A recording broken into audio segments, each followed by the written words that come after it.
Gente, eu sou Érica Quintana, eu sou psicóloga, também faço parte aqui da equipe do Luta Luta. Eu vou chamar então a mesa para a gente falar um pouquinho, conversar, tô vendo vários rostinhos emocionados e acho que vai ser bom a gente poder fazer uma troca, né, agora de como vocês se sentiram, o que vocês quiserem compartilhar com a gente. Então, vou chamar a Rafaela e o Fabrício, por favor.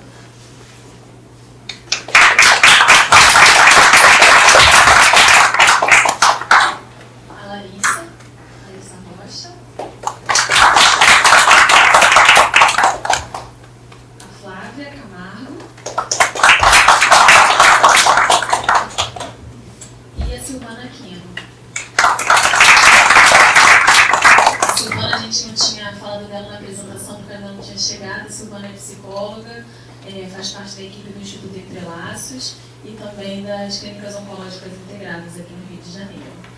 Queria agradecer a presença de vocês e, enfim, só para abrir a mesa, né, dizer que muito, assim, parabéns enorme, assim, né, de conseguir transformar, né, a dor da perda na potência, né, de compartilhar as emoções e poder trazer de uma forma muito sensível e muito profunda, né, tudo que vocês estavam sentindo. Achei espetacular que teve a tua participação, né, Fabrício, também, de outro pai e do médico, né, a gente poder ouvir um pouco esse lado dos homens, como é que os homens experimentam a perda, né, que às vezes ficam um pouco deixados de lado, né, então foi muito bom poder também ver a visão deles.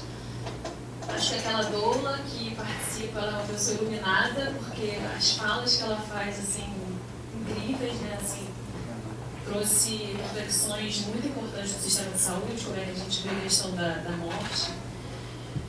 E é isso, assim, um agradecimento mesmo por vocês terem compartilhado e terem feito a gente se colocar, pensar mesmo que a gente não tenha passado por uma tragédia, que a gente possa ser empático, né? Então, acho que essa fala é muito forte, né? Quanto que a gente pode se colocar no lugar do outro e poder oferecer nosso acolhimento, né? E, enfim, nosso amparo.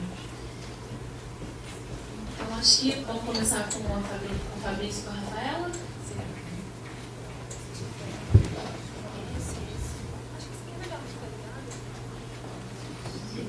Obrigada.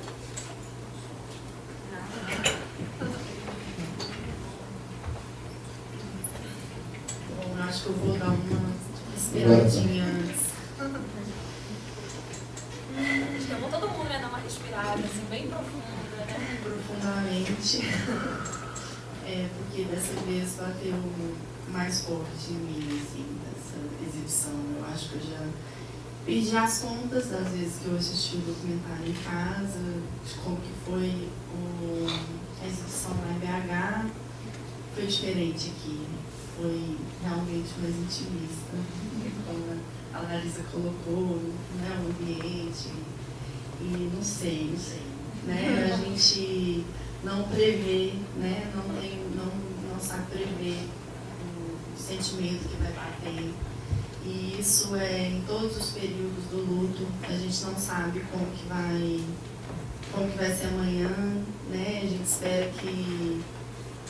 A gente sempre acha que o dia de amanhã vai ser parecido com o dia de hoje, aí o amanhã chega e a gente está vivendo de forma completamente diferente o luto. Então, hoje para mim foi mais uma prova de que é assim mesmo assistindo o documentário aqui. Bateu muito profundo hoje, assim, né? Por mais que... Ai, não sei. A gente... A feitura do documentário é mesmo essa costura, né, do nosso próprio processo de luto mesmo.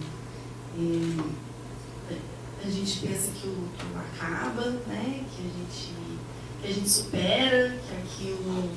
de repente vai acontecer algo até mágico, né? E que o luto vai simplesmente desaparecer das nossas vidas, e aí a gente percebe que não é assim, né? Que não é uma questão de superar, como a Ana Landa falou muito lindamente também, não é para superar, né?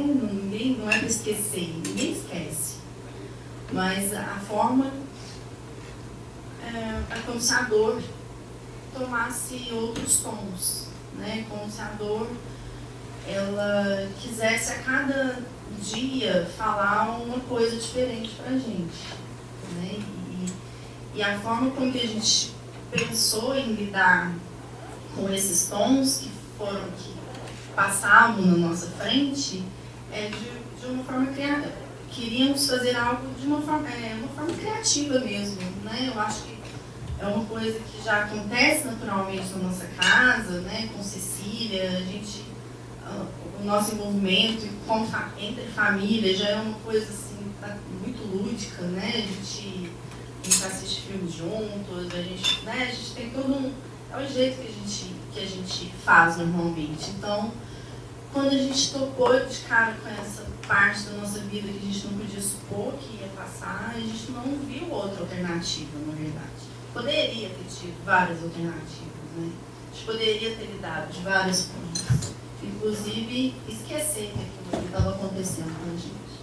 Mas não foi a opção e não foi, eu acho que foi assim, o que a gente vai fazer então com isso? A gente tem que fazer alguma coisa, né? E aí surgiu a oportunidade, eu comecei escrevendo um blog, que foi mesmo para desabafo, para escrever, porque é uma coisa que eu faço, escrever. E só que a gente foi vivenciando e foi percebendo que, peraí, tem alguma coisa estranha, as pessoas não entendem o que a gente está passando. Eu fui me envolvendo com outras mães que também estavam passando pelo mesmo que eu, e eu ouvi a mesma coisa dessas outras mães. As pessoas não estão entendendo o que eu estou passando. Existia indiferença, existia a falta de tato, de falar coisas que deixavam a gente pior do que a gente já estava. Mas peraí, essa pessoa não está entendendo que eu perdi um filho? O que ela acha que aconteceu na minha vida? Não, então ficava aquele ponto de interrogação. Como se a gente não tivesse passado por nada, né? A minha dor é menor porque você não conheceu meu filho, então você não desenvolveu um vínculo com ele. Então, qual que é essa onda, né? De vocês todos que estão aí me vendo, mas parece que não estão me vendo, parece que eu estou invisível para vocês. Então, a partir disso, e também comigo,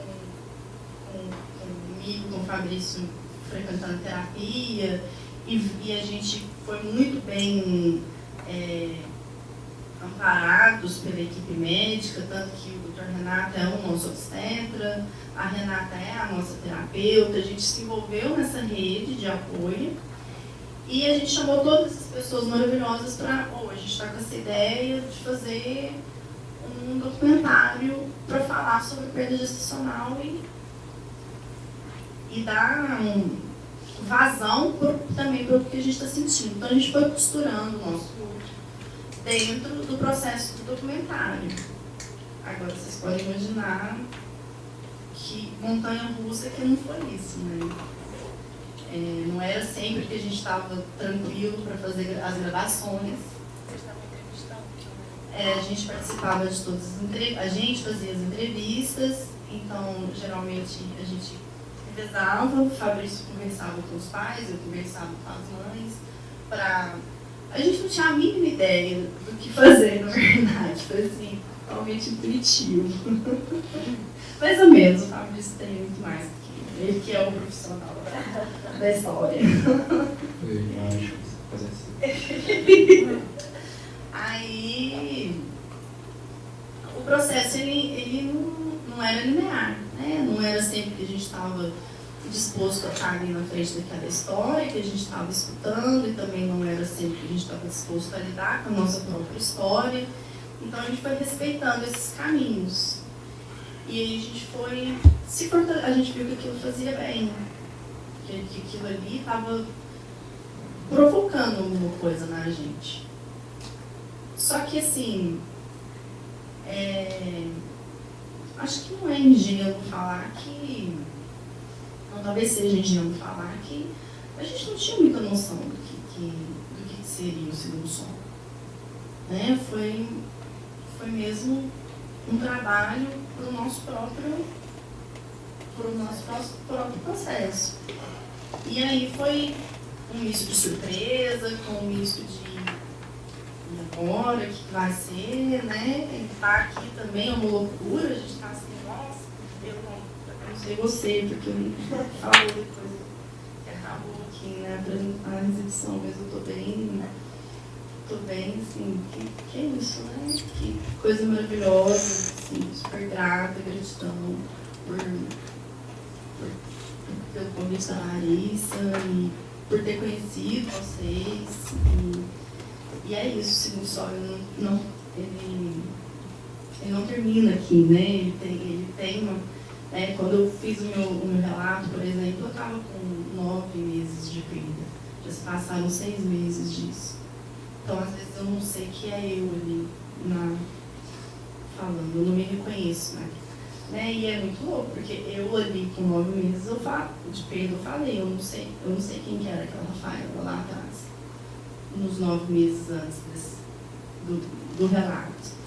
Então, eu acho que o maior presente que o Segundo Sol me dá é essa impermanência. Porque sempre eu sei que eu vou estar caminhando. E isso talvez seja o maior legado que o Miguel e o Segundo Sol tenham deixado para a gente. Que a gente consegue andar na seara do luto, igual a Dani falou no final. Uma hora tem um oásis, porque a gente anda. Porque a nossa sensação, estando no luto, é como se a gente estivesse parado, patinando na areia movediça. E a sensação era essa. Por causa da instabilidade, que parece uma montanha-russa. E aí, pensava, não está acontecendo nada, não estou saindo do lugar. Então, eu acho que esse é o melhor ponto, assim. E eu estou achando que eu estou falando muito, né? Viajei aqui. Acho que é isso.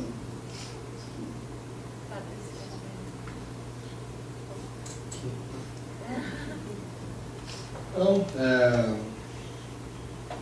obrigado, né, por quem está aqui. Acho que sexta-feira à noite vim aqui, ouvir essas histórias. Eu acho que quem está aqui realmente tem algum propósito por estar. Ninguém está aqui só porque né, gosta da gente, né? Mas eu acho que tem, assim, vou tentar ser bem breve, bem conciso, mas eu acho que tem...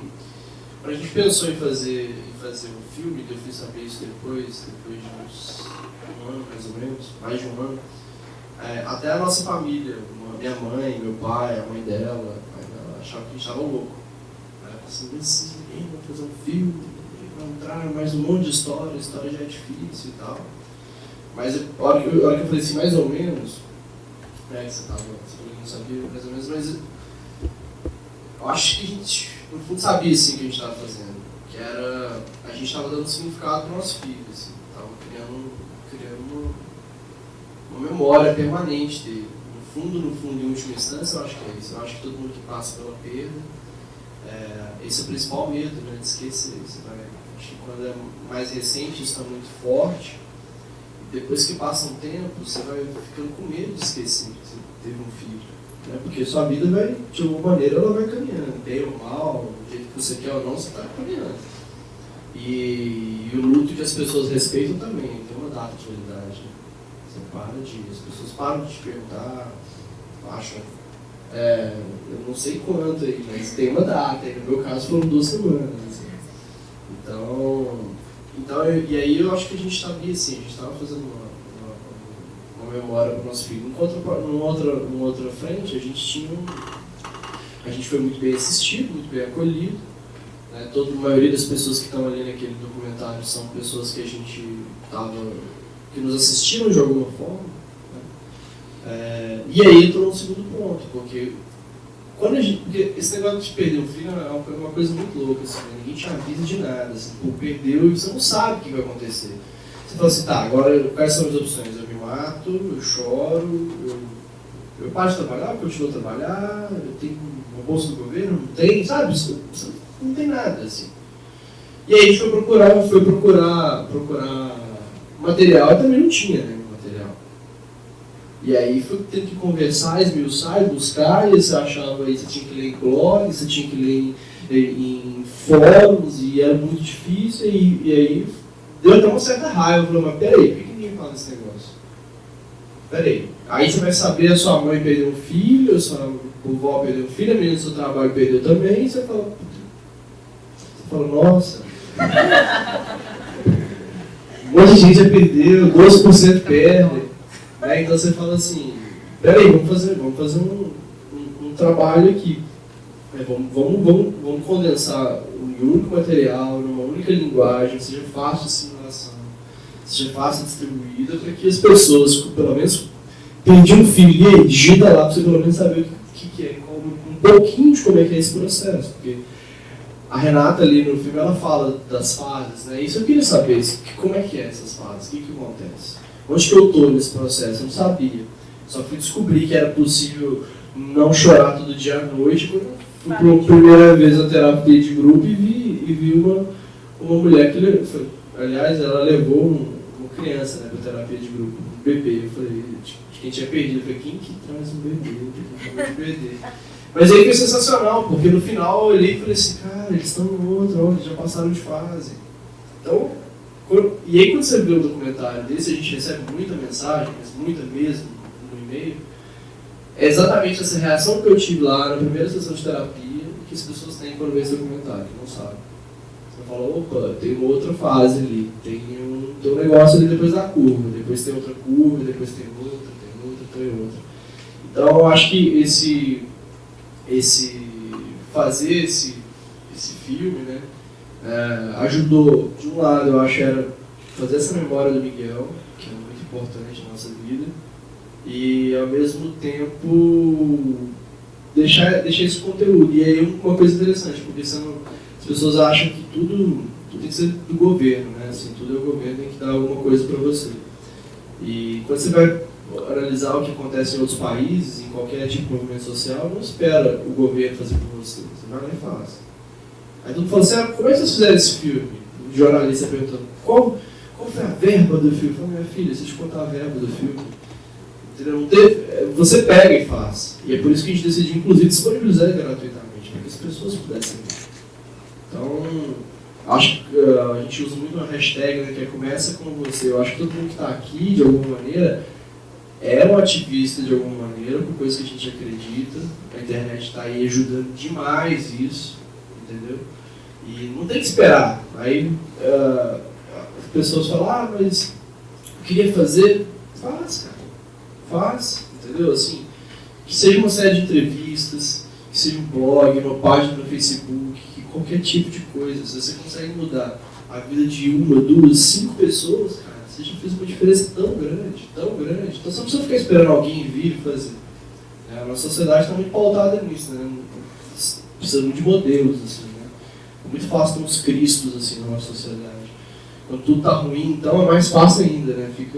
Eu acho que cada um pode ser essa pessoa, cada um pode promover essa mudança. Eu estou muito satisfeito mesmo de estar aqui e falar, nossa, tem pouquinha gente, tem pouquinha gente aqui, mas que está aqui na sexta-feira à noite, eu tenho certeza que sai daqui com uma visão de, peraí, eu preciso contaminar positivamente mais pessoas. Eu acho que isso é o que mais importa, e isso é o que motiva ter feito isso e olhar cada mensagem que a gente recebe.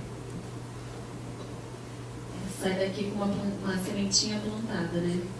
Queria fazer um adendo disso que você falou, Fabrício, que eu acho que nessa ideia de conversar sobre experiências e como isso vai ajudando, que mesmo tendo as fases, né, mais ou menos definidas, é natural que de repente dá uma voltada, né? Totalmente elástico. Exatamente, ouve uma música, vê um bebê na rua, enfim, vê uma grávida, que é natural, esperado e que faz parte do processo mesmo que isso aconteça. Então, hoje eu estou bem, hoje eu estou aqui, mas amanhã é outro dia, e pode ser que, né, amanhã eu esteja um pouquinho mal, e essa movimentação é natural, esperada e faz parte importante que aconteça. Teve, sei lá, deve ter uns 2 meses, eu estava super bem, né, e beleza e tal. Fui ao shopping, eu vi, não sei qual foi exatamente o gatilho, e eu fiquei muito mal. Eu fui pro banheiro do shopping, nem você sabe disso, pro banheiro do shopping, fechei o banheiro, sentei e chorei. E aí veio alguém, percebeu do lado e falou assim, vai ficar tudo bem. Eu achei que tão puro, assim, porque né, ela não tá me vendo, não tá chorando, passando mal, mas ela tava de verdade ali, sentindo uma coisa que veio totalmente uma bala perdida no meio do dia. E isso eu percebi que é normal, assim. O que acontece é que você começa a identificar melhor, assim, opa, peraí que eu preciso do protocolo 2 aqui, sabe? Você já sabe como é. Boa noite, gente. Eu também estou muito emocionada, já tinha visto o filme antes e já tinha me tocado demais, mas vendo aqui nesse contexto, eu acho que foi isso que o Fabrício e a Rafa trouxeram, né? O mais importante não é a quantidade, né? É a qualidade, né? Das pessoas que estão aqui. Que dá para ver no rostinho de cada um de vocês, né? Quanto que vocês estão aqui engajados, sensíveis, né? Emocionados, tocados por esse projeto, né? Tão lindo, né? Pelo Segundo Som. E assim, na verdade, assistindo o filme de novo, né? Ouvindo eles falando, eu falei, gente, posso ir embora. Já posso ir embora, o que eu estou fazendo aqui, né? Já foi tudo falado, e de uma forma muito brilhante, muito sensível. Mas eles foram me dando algumas deixas para eu conseguir falar. Então, eles foram me remetendo há várias situações, né? Várias coisas que eu gostaria de compartilhar com vocês. Né? Quanto que eu acredito, assim como o Fabrício estava trazendo agora, que tem que começar pela gente, né? Que a gente é protagonista da nossa vida. E diante de uma situação, né, tão devastadora, né, tão difícil, que a gente fica tão fragilizado, né, tão vulnerável, o que fazer? Né? O que fazer com o sofrimento? O que fazer com a morte? Né? O que fazer com o luto? Eu acho que a primeira resposta que vem em mente, né, na maioria de vocês, acho, é um mergulho, né, no sofrimento, muitas vezes. Tem gente que se entrega, né, que acaba entrando num processo depressivo, né? Mas, para mim, acho que do meu marido, acho que isso nunca foi uma opção. A gente pensava em transformar mesmo a nossa dor, o nosso luto em algo positivo. A gente pensava em fazer o bem de alguma forma. Né? E no bem comum mesmo, né? Porque a gente vivenciou a experiência, né? De uma forma, acho que uma série de violências, né? Secundárias, desnecessárias, evitáveis, que a gente ficou se perguntando, né? Se questionando, nossa, mas ninguém merece passar por isso. A gente vivenciou, né?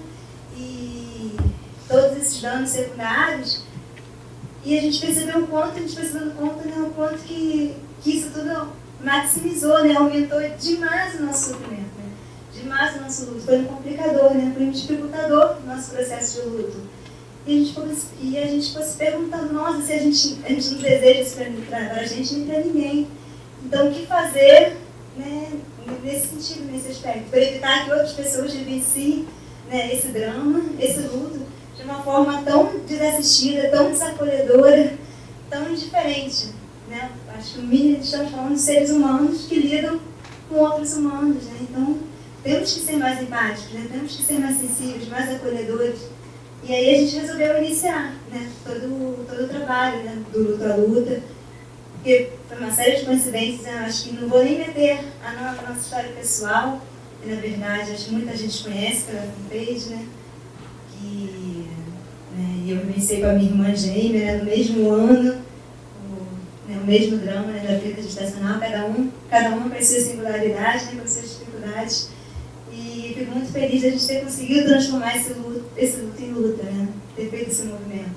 E eu acredito que faz muito para isso, né? O quanto que o do luto à luta foi o nosso segundo sol, sabe? Foi a nossa esperança, né? E engraçado quando o Fabrício trouxe a fala da terapia em grupo, né? Ele falou assim, nossa, causou estranheza para ele quando viu a presença de um bebê num ambiente, né, preparado para falar da dor, do luto, né, da morte, nesses casos de perda gestacional. Na mesma hora que ele perguntou, nossa, e eu grávida? Então, gente, se eu me perguntei o que eu estou fazendo aqui grávida, eu falei, de repente tem vários, vocês também podem estar se perguntando, né, nossa, a Larissa está grávida. Aí, aqui na frente, falando sobre isso, né, falando sobre morte, falando sobre o luto, né, falando sobre a perda do filho dela. E, assim, e para mim, eu falo de uma forma muito confortável, mesmo estando grávida, porque foi justamente o que vocês trouxeram, em que que a gente viu nos relatos. E a gente acompanha, né, inúmeros depoimentos que a gente recebe na fanpage, né? E eu falo para não esquecer. Eu falo porque isso mantém meu filho vivo dentro de mim, né? E eu me sinto muito bem, muito feliz, né, em mantê-lo vivo, né, na minha fala, na nossa luta, no nosso movimento. Para mim não é nenhum problema, porque por trás de toda a história de luto, né, de dor, de sofrimento, existe muito amor, né, existe muito vínculo. Esse filho foi muito desejado, né, foi muito amado, foi muito querido. Então, vamos sim falar sobre ele. Né? Quando esse bebê nascer, a gente vai continuar falando, claro, esse bebê vai saber da existência do seu irmão. Então, e a vida segue, né? Para mostrar também o quanto que a vida segue, né? Esse caminhar inesperado, né? Inusitado. Né? Da mesma forma que, né, a gente não se prepara para a morte, para a perda, né? Diante de uma gravidez. Em nenhum momento, nem sempre concebível. A gente compartilha as emoções, né, com os familiares, os anseios, expectativas, né, pela chegada do novo membro o tempo inteiro. Em nenhum momento a gente questiona, pensa, vislumbra a possibilidade de um dia, quem sabe, perder esse filho, né, dele não vingar. Muito pelo contrário. Então, acho que não é à toa que a gente se sente tão desamparado, né, tão no limbo, quando acontece o antinatural. Um imprevisto que, na verdade, é tão comum, mas tão pouco falado. Né? E a gente não se sente à vontade, às vezes a gente se sente até inadequado, né, de tocar nesse assunto, porque a gente percebe o quanto que as pessoas não estão dispostas, preparadas para nos ouvir, desejando que a gente fale sobre isso. Né? Então, mas a gente, com o movimento do Luta a Luta, a gente acredita muito, né, que esse projeto é feito para vocês, né, e através de vocês e por vocês ajudam muito na fanpage, né, na construção de várias ideias, vários outros mini-projetos que vão surgindo. E a gente deseja, cada vez mais, dar mais visibilidade, né, para o tema, para o assunto, e através de vocês mesmos, né, pensando nas potencialidades, né, de cada um, dos talentos, né, de cada um, porque tá aí, né, a Maíra, que já ajudou bastante a gente, né, através da LERJ, né, da audiência pública, da PEC, a gente é extremamente grato. Tá aí a Dayana também, que ajudou demais, e está contribuindo, né, também com a cartilha colaborativa, né, através do seu talento, que é uma excelente designer não? E produtora, e faz com muita afinco, com muita dedicação. Então, eu acho que a Ju, a minha irmã, né, o meu marido, a Érica, a Flávia, e os outros meninos que não puderam vir, todo mundo da equipe, a Elaine, que agora está contribuindo bastante também com, né, doando seu tempo, sua dedicação, seu talento, né, as fotos. Ela registrou o nosso encontro, né, de fim de ano, que foi lindo, de uma forma muito poética, né, muito bela. Então a gente espera que cada vez mais plantar sementinhas, né, como vocês trouxeram, né?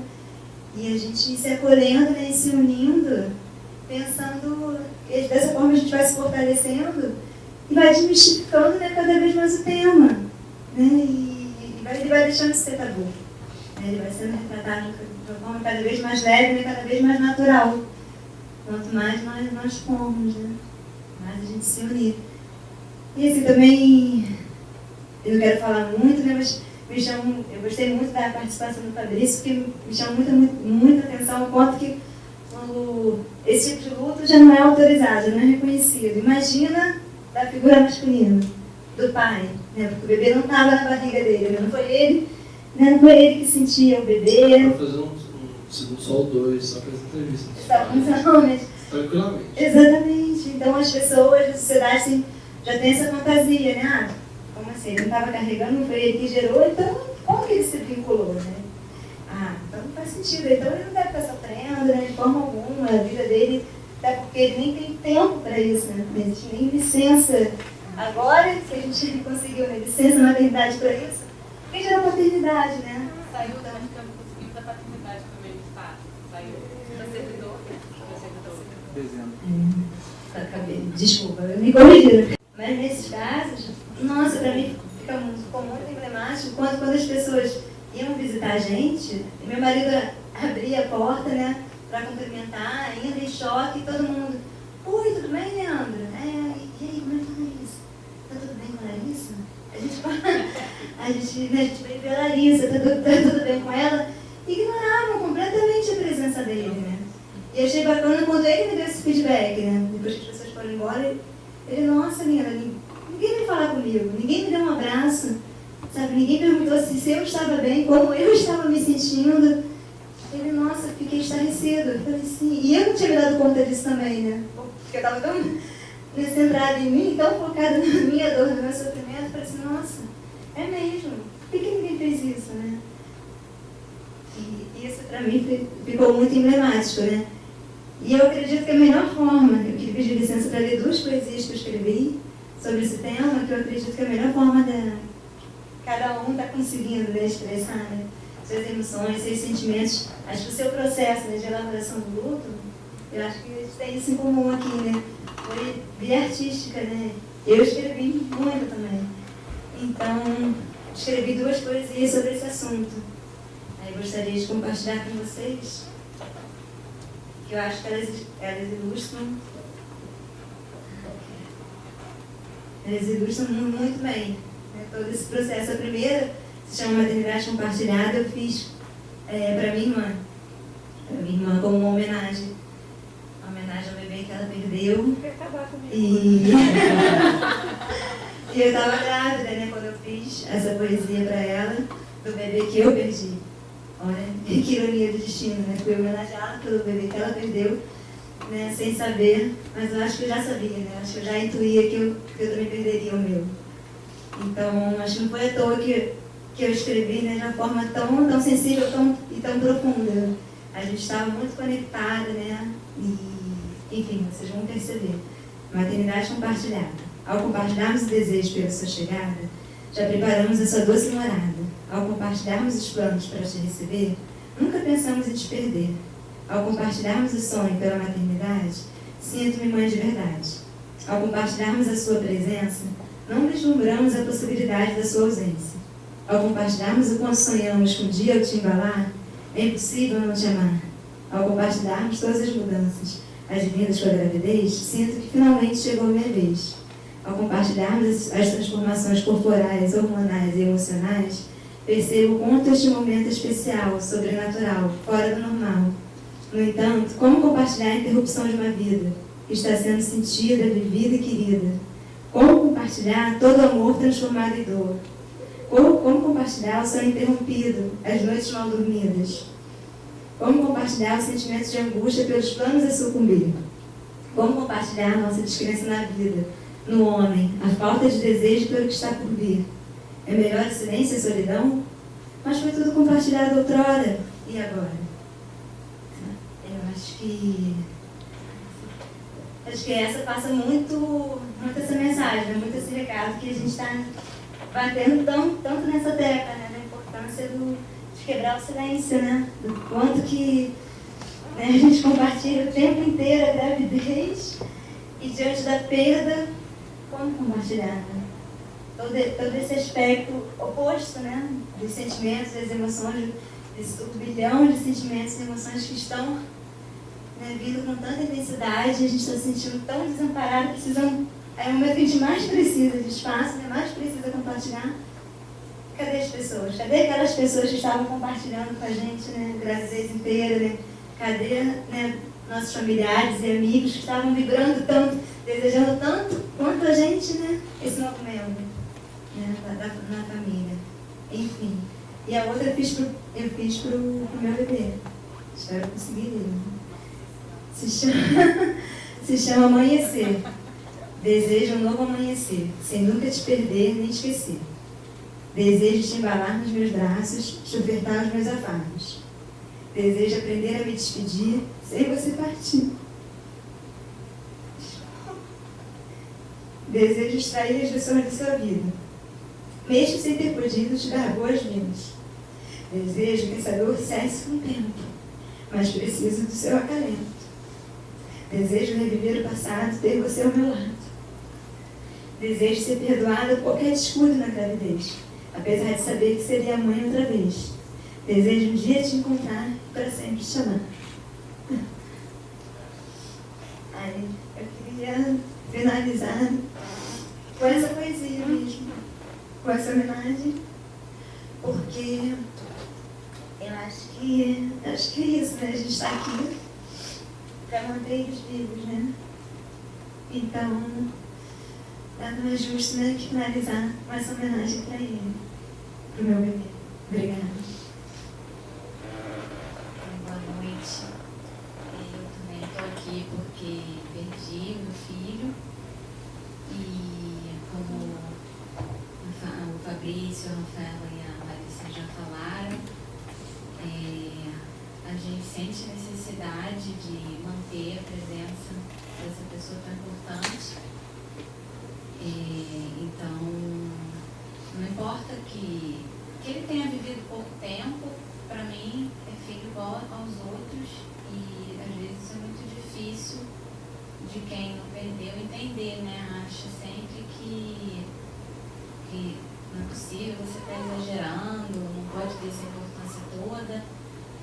E quando eu percebi que havia essa dificuldade de compreensão, eu também senti o mesmo desejo de mostrar que o que eu estava vivendo era uma coisa que as pessoas não estavam vendo.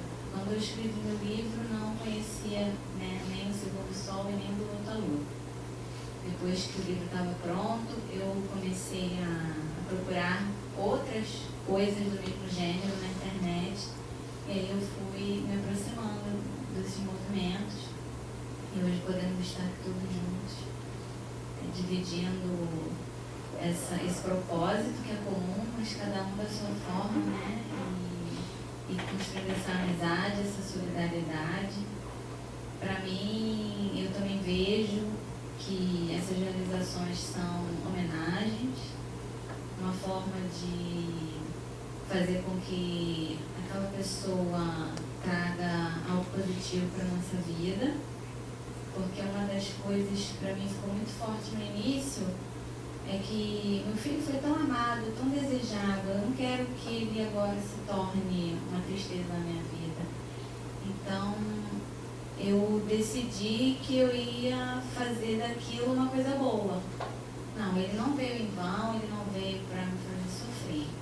Claro que foi triste ele não ter ficado, mas eu tenho que honrar ele de uma maneira positiva. Então, eu tive esse propósito de escrever um livro onde eu pudesse mostrar uma possibilidade de continuar extraindo da maternidade, mesmo que à distância, né, uma felicidade. Assim, é bom ser mãe e eu continuo sentindo muito prazer em ser mãe dele. Tenho que aprender agora a lidar com esse filho diferente do que eu imaginei, né? Às vezes a surpresa vem na forma de uma doença e a mãe continua amando o filho do mesmo jeito. Então, por que eu não posso fazer isso com um bebê que não é doente, mas ele também tem algo diferente dos outros, que ele não está aqui em corpo. Mas eu decidi lidar dessa forma. É um filho tão real quanto os outros, ele tem uma característica própria que me cria uma necessidade de fazer esforço para aceitar que ele não está sendo como eu esperava. Eu esperava que ele fosse estar no meu colo, ele não está. Então, mas mesmo assim, eu quero fazer com que ele seja um filho muito querido, muito amado. E eu também me surpreendi que às vezes parece que as pessoas me veem bem.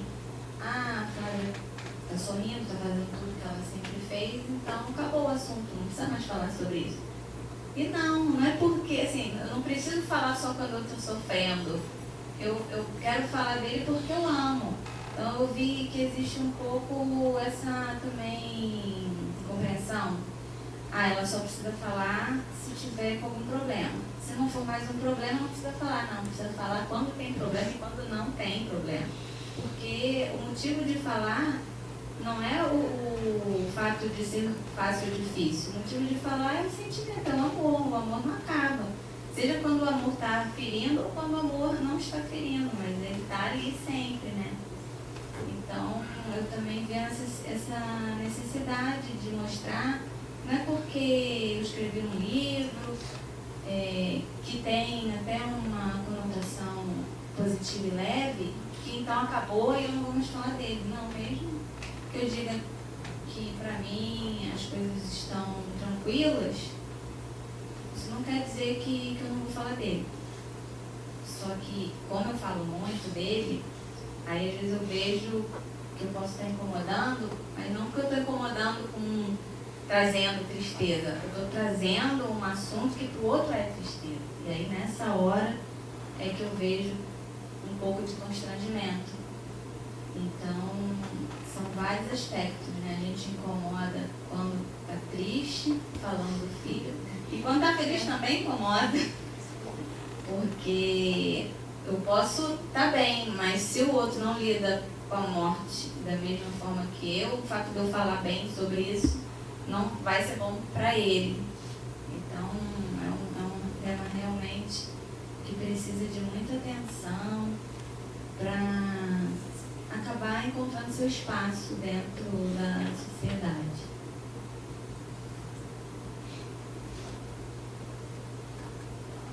Boa noite. Eu sou Silvana, sou psicóloga e trabalho no Instituto Entrelaços. Venho hoje representando a Érica e a Cecília, que estão fazendo um curso em Nova York sobre luto, né? Buscando se aperfeiçoar ainda mais com profissionais que já reconheceram há muito tempo a necessidade de se transformar, né, a morte num aspecto que faça parte da vida, né, algo que integre a nossa existência. E acho que o que a gente está vivendo aqui hoje demonstra o quanto que estar perto não é físico, né? O quanto de conexão que existe na relação, né, de vocês com a experiência da maternidade, da paternidade. O quanto que o vínculo, né, é extremamente forte, insuperável e capaz de eternizar qualquer relação que faça sentido, né, que traga significado, que faça mudança, né, e o quanto que vocês são generosos pela capacidade de fazer isso reverberar para tanta gente, né. Eu tive o cuidado de antes ler um pouquinho da tua história, Marissa, e ler um pouquinho do que vocês escreveram. De alguma forma, reconheço, me preparando, defendida, né, das emoções que certamente eu viveria aqui hoje. Eu vou nada sem ver isso antes.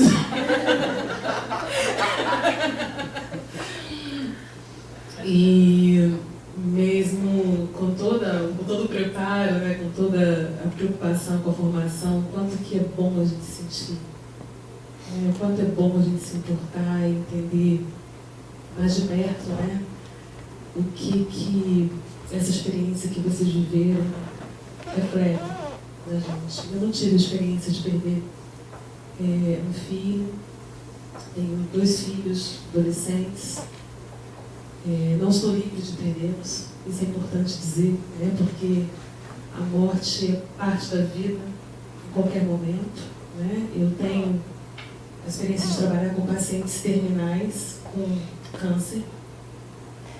E, da minha parte, acho que não devo falar nada além do que vocês já disseram, porque vocês falam com muita propriedade, têm muita competência para dizer isso. Mas, da minha parte, minha culpa acho que é importante, porque, considerando a formação profissional que trabalha com saúde, é vergonhoso ler os relatos de desassistência, de falta de acolhida, né, de ausência total de empatia pelo que vocês viveram. E acho que, da minha parte, o que a gente quer deixar claro aqui, quer marcar, é o quanto que a gente precisa se comprometer com a formação. Porque eu não consigo conceber a ideia de alguém que se prepara para trabalhar com nascimento, que não se ocupa, né, nenhum tempo de parar para pensar nos imprevistos, nas tragédias, né, nas coisas que não dão certo, e não se capacitam para lidar com esses momentos. Eu fico muito chocada, né, e eu acho que a gente tem que gritar muito sobre isso. Né? Eu tenho 2 pacientes que estão vivenciando essa experiência de perda gestacional. Uma já está grávida novamente, vivendo ansiedade intensa, né, da conclusão da gravidez. Não, é você. Ela já teve 2 perdas e a outra está em processo de luto pela perda de um bebê que viveu 9 meses, né, após o parto. Nasceu com uma síndrome rara, não diagnosticada, e passou dos 9 meses, 1 mês em casa só. Né? Então, muito difícil para ela. E é uma coisa que ela fala que me chama muita atenção, né, da experiência, que eu acho que de uma beleza, né? Acho que tem muita beleza na dor, uma coisa parece incompatível, né? Mas ela disse que no momento em que ele morreu, que o médico comunicou o óbito, ela tirou todos os tubos e conexões, né? Ele vivia ligado, né, a tubos e conexões, né? Então, Silvana, foi o primeiro momento que eu pude ser mãe do meu filho. Eu pude pegar ele no colo, né? Eu pude trocar ele, botar a fralda, limpar. E eu falei, meu filho, agora acabou. Agora você não tem mais traqueostomia, você não tem mais gastrostomia, você não tem mais nada que te impeça. Agora você está livre. E você vai ser sempre meu filho, né? Então eu achei aquilo de uma beleza, assim. E ela teve a sorte de ter sido autorizada a fazer isso. Mas não significa que ela tenha recebido a assistência. Foi uma experiência inteiramente solitária, né? Ela e o esposo. E durante esse tempo a gente vem trabalhando nesse processo. Ele, e aí, Fabrício, parabéns pela tua presença, parabéns pela presença, né, do seu esposo, porque ele, como a maioria de nós, né, que não recebe uma educação para a morte, que acho que é um outro aspecto, que é um marco da civilização nossa, né, a gente vive muito hoje, temos hoje uma sobrevida média de 75 anos, então cada vez vivemos mais, somos mais longevos, mas cada vez mais distantes da realidade da finitude. Então ele, talvez representando boa parte da população masculina, se isolou, né? Embora eu tenha sempre pontuado, é importante que você participe do processo, né, junto dela, mas obviamente a dor dela era uma dor intensa, visceral, e ele não suportou, e ele abandonou ela, assim, saiu fora da relação, não conseguiu ficar, e ela está num processo de luto duplo, né, pela perda do filho e pela perda do marido, né? Então, assim, é de uma dor que eu não consigo dizer, né? A minha função é estar ao lado, estar junto, acompanhá-la nesse processo de reconstrução, de ressignificação, de encontrar um sentido para a vida, uma vida que de alguma maneira tomou um rumo completamente inesperado, e acho que perder um filho é isso, né? É a perda de um mundo presumido. Tudo que você organiza para ter, tudo que você investe, o poder do vínculo faz isso. Tudo se desconstrói, se desmonta, e você precisa... Como é que sai daqui agora? Né? Como se fosse uma tsunami que passa, bota tudo abaixo, e você tem que olhar para ver o que sobra. Mas sobra muita coisa, viu? O exemplo está aqui hoje. Eu estou muito feliz de estar aqui com vocês. E agradeço a oportunidade da Érica e de Cecília estarem viajando, e eu ter vindo no lugar delas para poder viver essa experiência com vocês e, a partir disso, me capacitar e me tornar uma profissional melhor para cuidar de quem precisar. Obrigada. Muito respirada, né? Enfim, não tenho mais nada para dizer, assim, né? Acho que já está mais do que falado. Eu queria abrir agora para vocês poderem compartilhar, enfim, o que vocês estão sentindo, o que vocês sentiram, dúvidas, comentários, depoimentos. Mas queria perguntar para a Maíra se tem alguma coisa que você queria falar. A Maíra era para estar aqui, acabou chegando um pouquinho depois. Acho que você tem muita contribuição, e aí queria ouvir um pouquinho você e depois abrir também para o pessoal falar.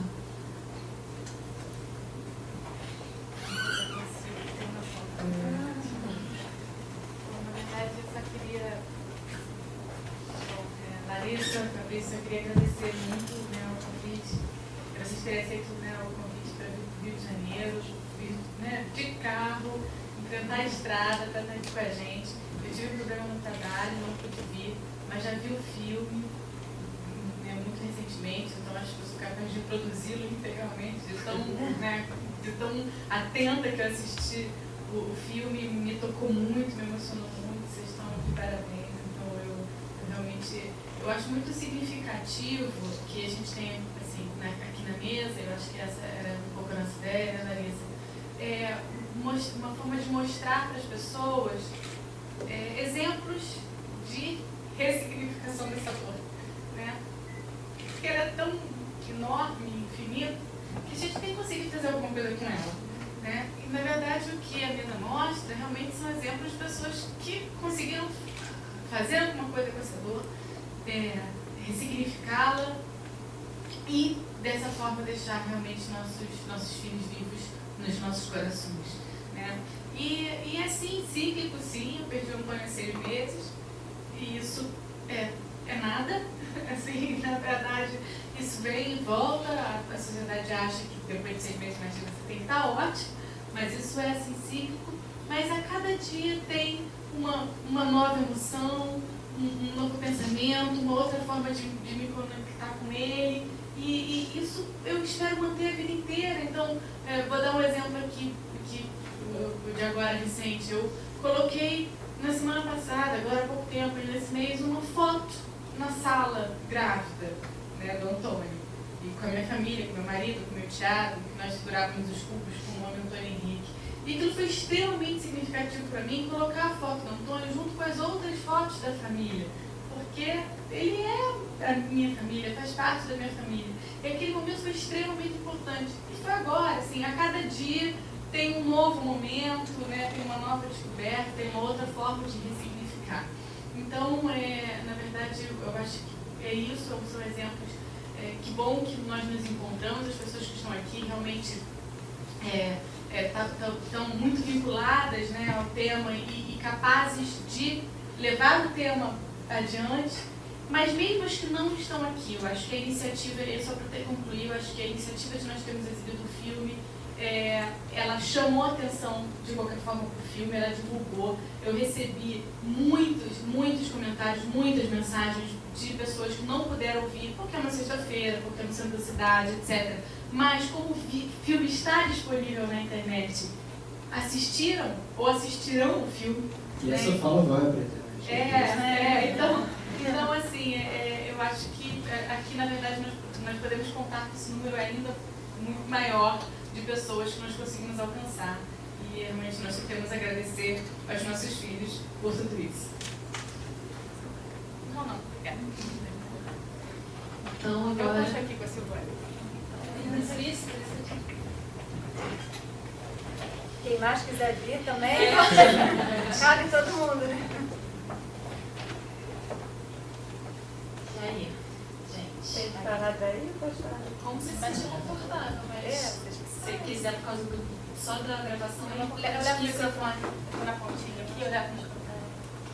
Mas aí você de costas, tá vendo? Não, você de costas. Não sei, me achas que... tem que ver assessorinha.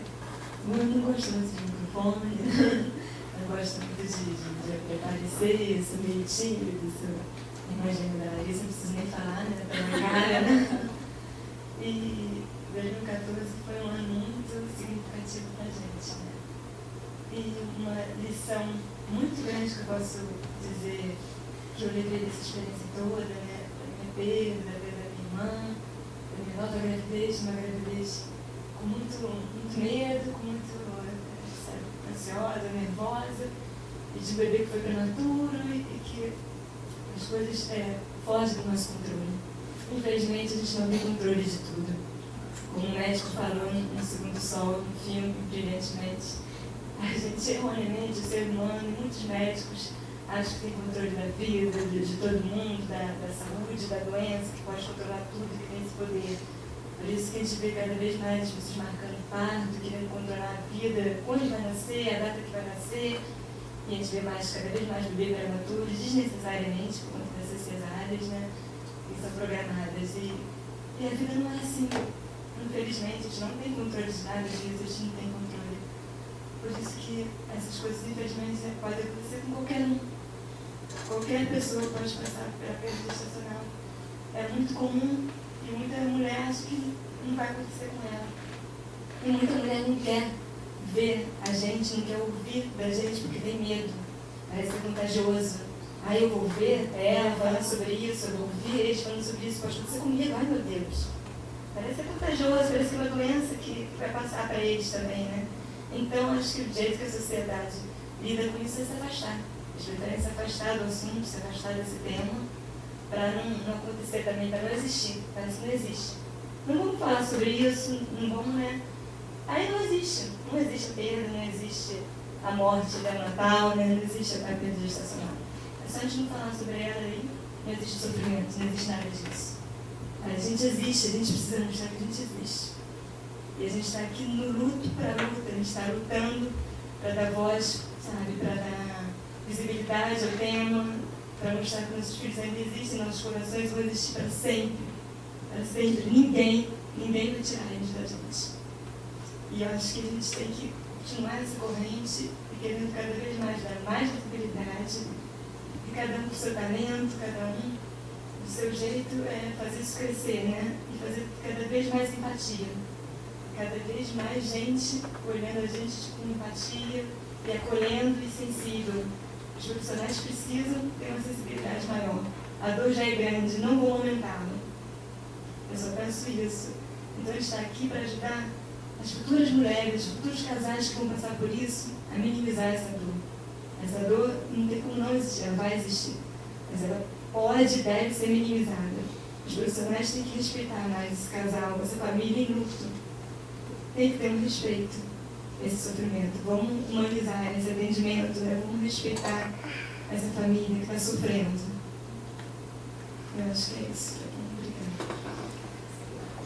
Só comentar isso rapidinho. Porque o que vocês viram tem 1 hora de filme, né? A gente tem mais de 12 horas de gravações. Né? Então, uma coisa ficou muito clara, que até a Silvana colocou, não existe uma preparação, a Bel fala isso, né? O sistema não cuida de quem cuida.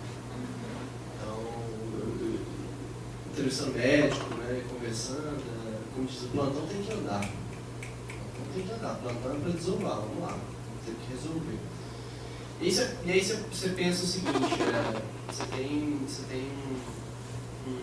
sistema público praticamente falido no nosso país, você tem um sistema privado que está pautado na resolução, cesárea, tem que ser rápido, vamos lá, enfim. Então, assim, quando a gente olha para isso, você fala assim, não, está tudo perdido mesmo, né? A macarronada desandou, acabou. Mas aí você começa a entender, começa a ver, e a gente está vivendo um momento de questionamento muito grande da questão de cesárea, né, principalmente, que eu vejo nesse momento uma oportunidade de abrir. Peraí, já que está questionando, vamos questionar. vamos aproveitar o que está acontecendo. Porque a gente recebe muitas mensagens e as pessoas perguntam para a gente, né, quando a gente puder responder, como é que eu confio no poder público? Como? Não sei, não tem como garantir isso. Como é que eu confio no meu médico, na minha enfermeira obstétrica? A gente não sabe, cada um uma história.